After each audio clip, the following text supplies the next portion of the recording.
My name is Dr. Felicitas Zawera. I'm a graduate of the University of Zimbabwe. That's where I did my medical degree.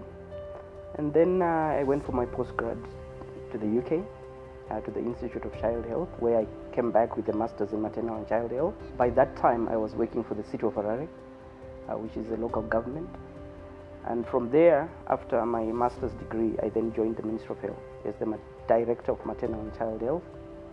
Rose up to become the Principal Medical Director before I left, and joined WHO country office as a National Program Officer, which was a very interesting thing, having been a director to then become a National Program Officer.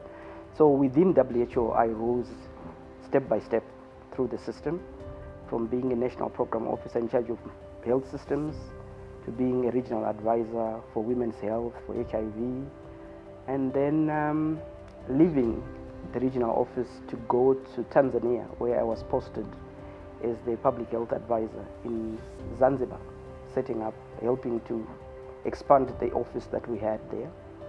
And then from Tanzania, I did a stint in Uganda as the acting rep. And then Sierra Leone, I arrived there in 2006 as the full-fledged rep. So I was there 2006 and 7. Then I moved to Malawi as the rep. I was there until 2013. Did a short stint, couple of months, 18 months in Botswana as the rep, before going back to the regional office, by which time it had gone back. It was already in Congo Brazzaville. And then I retired from the office of the regional director, where I had been director, and then came back home to rest. Oh, thank you so much. So by the time I retired, I had worked for WHO at the country level and at the regional level for a total of 24 years. The main role of WHO, as far as I understood even at the time I was joining, was WHO was the chief advisor to governments on matters of health. It continues to be a chief health advisor, but of course over time there are many more players in the health sector. There are things that are still killing people.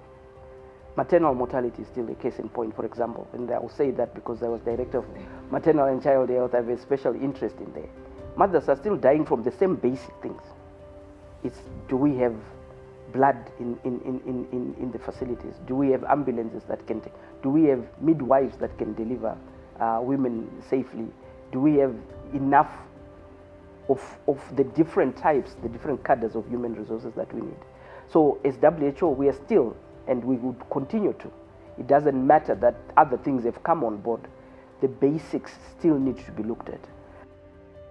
I was made the sponsor of the mentorship program of young people coming up within the organization, partnering them with experienced staff in order to help them to see how they can grow within the organization. So I love mentoring young people. It doesn't matter whether it's with WHO or at church or anywhere else, or within my own family, with my own nephews and nieces and cousins, etc. So it's a passion that I have for mentoring young people. So within the organization, I think that was one of the areas that we dealt with quite a lot. I would say, as I said, one of the roles I played as a WHO rep was a brokerage role. So if there was an issue, for example, I'll give an example of when I was posted to Uganda, it was to do with the Global Fund. The Global Fund had closed its taps. Things had not gone well. Donors were not happy. And yet the people that were suffering were the common people out in the villages in Kitgum, Gulu, up north in Uganda, who had not in any way or form done anything that was not up to scratch. So we were running out of ARVs, we were running out of TB drugs. And that brokerage role, being able to say, okay, fine, we understand things didn't go well. The donors wanted their money back, they were baying for blood. But you stand in between them and the government and the generality of the country to say, okay, how can we put in checks and balances that the partners will be happy with, but also that will make sure that the money is not misused or abused. So I was there for 3 months, but it was one of the 3 months where I felt I worked as hard as I could. And at the end of the day, by the time I left, we had come up with a plan that was acceptable to all the parties. We had put in the checks and balances that the partners were happy with. so that the money could flow, so that the drugs could flow, so that the test kits could flow.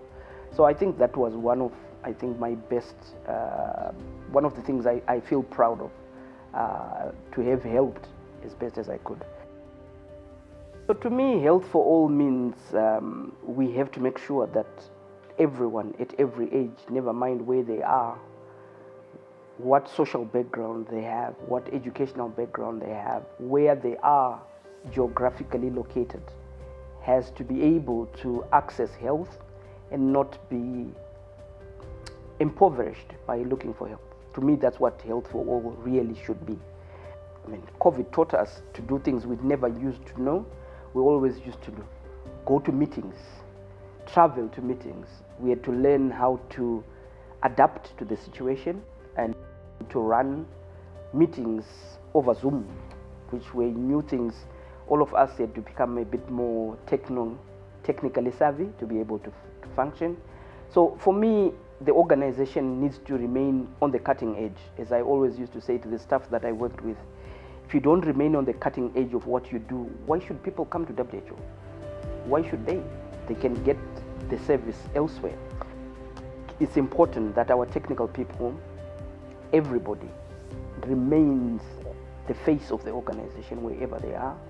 We remain people of integrity and honesty, and we remain people who are interested to serve the people, the communities that we work in.